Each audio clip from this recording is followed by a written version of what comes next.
Praise lord friends, ఎలా ఉన్నారు అందరూ? దేవుని కృప వలన బాగున్నారు అనుకుంటున్నాను. అలాగే మీతో ఒక చిన్న విషయం పంచుకోవాలని ఆశపడుతున్నాను.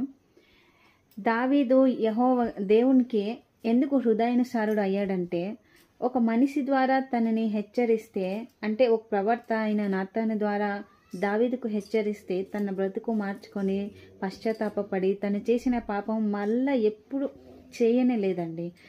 అలాగే తనకి హెచ్చరించిన నాతాను అనే ప్రవక్త పేరే తన కుమారునికి పెట్టుకున్నాడండి, అంటే తనకు పుట్టిన కుమారుడికి. అండ్ మనలో కొందరు ఎలా ఉంటారంటే, వాళ్ళు తప్పు చేస్తున్నా, నువ్వు చేసింది తప్పు అని చెప్తే అసలు వాళ్ళు సహించలేరు, భరించలేరు. మరలా వాళ్ళు మా పైనే కోపం చూపిస్తారు. అలాంటి వాళ్ళు ఎవరంటే యెజబెలు.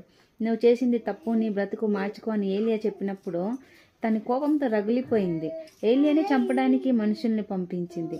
అలాగే హేరోదు కూడా తను చేసింది తప్పు, వాళ్ళ తమ్ముడు భార్యతో తను తప్పుడు పనులు చేస్తున్నాడని, తన తమ్ముడు భార్యను తన ఇంటికి తెచ్చుకున్నాడని బాప్తిజం యోహాను వెళ్ళి చెప్తే తన కుమార్తె డ్యాన్స్ చేసి వాళ్ళ తలని తీసుకురావాలని చెప్పారు.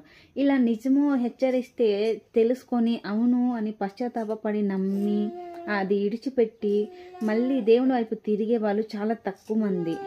అంటే దాంట్లో ఫస్ట్లో వచ్చేది దావీదు మాత్రమే. మరలా ఎప్పుడు ఆ పాపం వైపు తను అడుగు కూడా వేయలేదండి.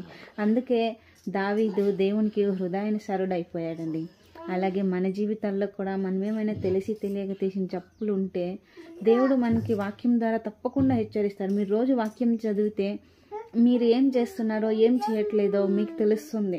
దేవుని వాక్యం మనకి అద్దంలా మనం చేసే పొరపాట్లు ఏమైనా ఉంటే మమ్మల్ని తప్పకుండా చూపిస్తుంది. అది సరి చేసుకొని పశ్చాత్తాపడి మళ్ళీ అది చేయకుండా మనం దేవుని వైపు చూసి నడిస్తే దేవుడు మమ్మల్ని చూసి కూడా ఎంతో సంతోషిస్తాడు.